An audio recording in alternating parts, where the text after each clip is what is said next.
Purihin ng Panginoon, glory to God, glory to Jesus. Ibigay po natin natin ang napalakpak sa iyong ang ating buhay. Hallelujah. Isa pong pinagpalang buhay mga kapatid sa Saturday group at kayong lahat nakasama namin ngayon fellowship sa YouTube, Facebook Live, Zoom. Asa man lang kayo naroon mga kapatid, patuloy po natin maranasan ang kilos at kapangyarihan ng Diyos. Patuloy po tayong pagpalaan ng Panginoon sa pamamagitan ng ating pakikinig ng Kanyang salita at patuloy na dumating ang biyayang kailangan ng ating mga buhay. Ang salita po ng Diyos na ating pagsasaluhan ay hanguin ko sa aklat ng Salmo o awit, Kabanata 16, talata 1 hanggang 3. Psalms chapter 16, verse 1 to 3. Preserve me, O God, for in you I put my trust.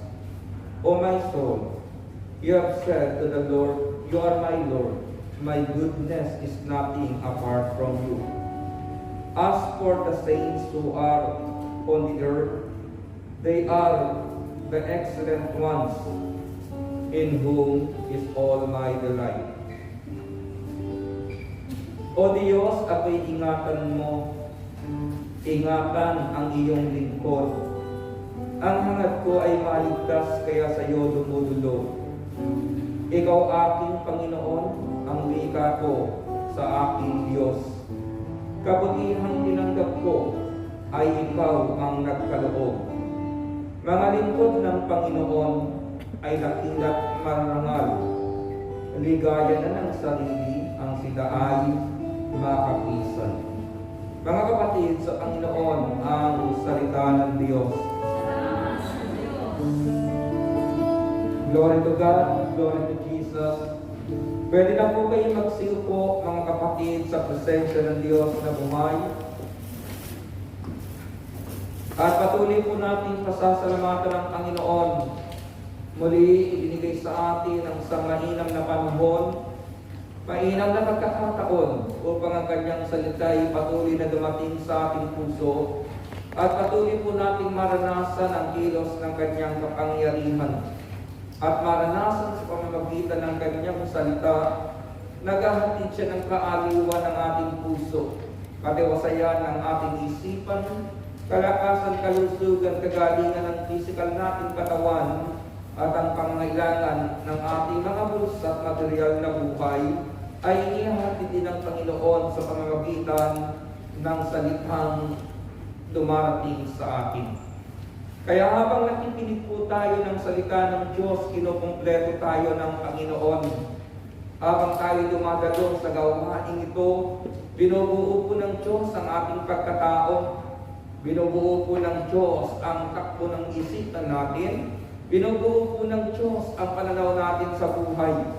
Kaya kahit dumaraan tayo sa maraming pagsubok, dahil dumadalo tayo sa gawain ng Diyos, napagtatagumpayan po natin at nakikita natin ang ganda ng buhay na inihanda ni El Shaddai para sa atin.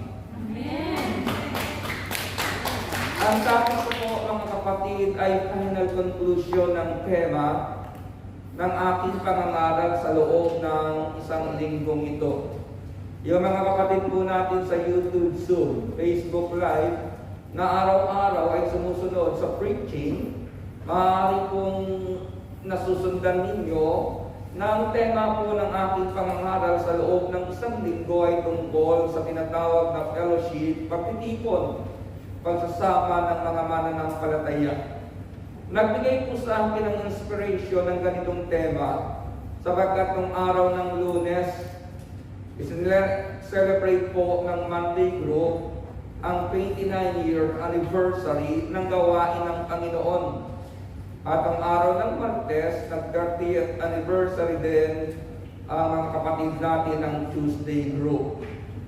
At kahit hindi po anniversary ngayon, mga kapatid ng Saturday Group, naniniwala ako ang biyayang inilaan ng Diyos sa ating mga kapatid mula araw ng Lunes, araw ng Biyernes at ng araw na ito ay available para sa ating mga buhay. Amen. Kaya po, ito yung conclusion ng topic ko, developing the habit of fellowship. O sa ating sariling wika, mga kapatid, sinasabi po na aklat ng Hebrews chapter 10 verse 25, huwag kaligtaan ang pagdalo sa pagtitipon. O ang ibig kong sabihin ng aking topic ngayon, ugaliin ang pakikisama sa kapwa mananampalataya. Ugaliin, maging habit natin ang dumalo sa gawain ng Diyos, makisama sa kapwa natin mananampalataya. Sapagkat alam po natin na tayo sinilang sa mundong ito, mayroon po tayong pananagutan sa ating kapwa. Nais ko pong simulan ang aking pagbabahagi ng salita ng Diyos sa personal sharing ng buhay na aking pinagdaanan. Alam na ito ng ilan sa inyo na ako po'y product ng broken family. Elementary ako nang iwan kami ng aming ama, at mula po noon hanggang ngayon, hindi po siya nagparamdam, hindi siya nagpadala kahit isang sentavo upang suportahan ang kanyang mga anak na lalaking naiwan sa lugar po ng Bulacan. At dahil ako ang panganay sa magkakapatid, ako ang naging katuwang ng aking ina sa hanap buhay. Pero ako po'y pinalaki ng nanay ko sa mura, palo, at masasakit na salita, sapagkat sa magkakapatid na lalaki, akong kamukhang kamukha ng tatay ko.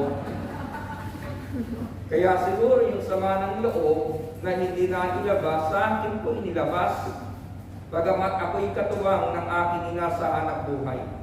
Nagkaroon po ko ng matinding sama ng loob, hinanakit sa aking mga magulang ng panahon ng aking kabataan. At nasabi ko sa aking sarili, kapag malaki na ako at kaya ko na, iiwanan ko nanay ko, hahanapin ko yung tatay ko, ibabalik ko yung hirap na ipinasan sa akin o guguluhin ko ang kanyang buhay.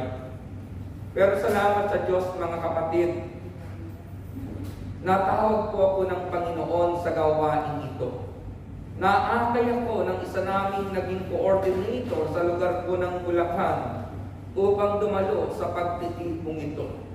At pinatunayan sa akin ng Diyos sa pamamagitan ng gawain ito. Pwede akong iwanan ng aking amang nasa lupa, pero ang aking amang nasa langit, di tayo iiwan, di tayo iiwan. Pwede tayong talikuran, kaligtahan ng mga taong pinag-alayan natin ng pagsikap. Pwede natin sabihin sa mga taong binigyan natin ng panahon na sila po'y mga walang utang na loob. Pero ang mabuti sa Diyos, kahit minsan tumatalikod tayo sa Kanya, kung tayo po'y lalapit sa Panginoon, yayakapin tayo ng Panginoon at muling bubuuin ng Panginoon ang ating pagkatao sa pamamagitan ng gawain na sumpungan natin. Amen. Amen. Kaya ngayon kung mangangaral na ako for almost 33 years, minsan na itatanong ko ito sa aking sarili, nasaan kaya ako, Jesus, kung wala ka sa buhay ko? Amen. Nasaan kaya ako kung hindi ko nasumpungan ang gawain ito? Ano kayang klaseng buhay mayroon ka, mayroon ako, mayroon tayo kung hindi natin nasumpungan ang pagtitipon na ito ng Panginoon? Kaya nga mga kapatid, gusto kong sabihin sa inyo, ugaliin po natin ang pagdalo sa pagtitipon, ugaliin natin ang pakikisama sa kapwa mananampalataya. Amen. Amen. Amen. Minsan narinig ko sa isang sister, sabi niya sa akin, Brother Medeng, dami ko ng pinagdaanan sa buhay, dami ng masasakit na karanasan, marami ng panahon na umiiyak ako sa gabi, pero salamat na lang sa pagtitipong ito. Salamat na lang sa fellowship na ito. Salamat sa gawain ni El Shaddai, dahil kahit dumaan ako na maraming kabiguan sa buhay, nakatatawid ako, nakapalpas ako, naiihatid ako ng Panginoon sa biyaya at tagumpay na kailangan sa buhay na ito. Amen. So mga kapatid, kapag dumarating po sa inyo ang pakikinig sa gawain ito, ang tawag po ay Family Appointment with El Shaddai. Araw ng Sabado ngayon, ang pinakamalaking pagtitipon na nagaganap po sa gawain ito sa bansang Pilipinas ay araw po ng Sabado. Ang tawag ay Saturday Family Appointment with El Shaddai. At saan ang po mayroon ang gawain ito? Kapag nagtitipon po, ang tawag ay Family Appointment with El Shaddai. Kaya nga kapag umaawit tayo sa extra, anong sinisigaw natin, babalik tayo. Kung anong araw kayo regular, nakatagpo ng Panginoon. Kaya kayong Saturday group, ang sigaw natin, babalik tayo sa Sabado. Sa Sabado. Bakit? Ito ang iyong family appointment with El Shaddai. Amen. Ang aking binasa, ayon sa sulat ni David, una sabi niya, O Diyos. Diyos. Ikalawa mga kapatid, ang sabi ni David ay ganito, ako'y ingatan mo. Yung salitang ako, una Diyos, ikalawa siya, ako'y ingatan mo. At pagdating po ng verse 3 mga kapatid, mga lingkod ng Panginoon ay dakila't mararanghal, ligaya na ng sarili ang sila ay makapisan. Kung titignan po ninyo rito, Diyos, si David, at ang mga lingkod ng Diyos. At ang sabi ni David, ligaya na ng sarili ang sila'y makapisan.